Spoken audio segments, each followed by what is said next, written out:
च महारात्रिः कालरात्रिः त्रिलोचना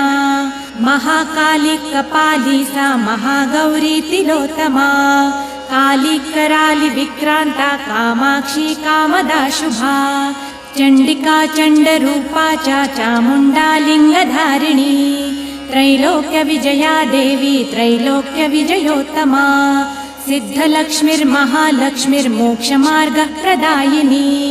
उमा भगवती दुर्गा चंडी दाक्षायणी परा प्रत्यंगिराधरा वेला लोकमाता हरिप्रिया पार्वती च रमा देवी ब्रह्मविद्या प्रदायिनी अरूपा बहुरूपा च विद्रूपानन्तरूपिणी पंचभूतात्मिका च महारात्रिः कालरात्रिः त्रिलोचना महाकाली कपाली सा महागौरी तिलोत्तमा काली कराली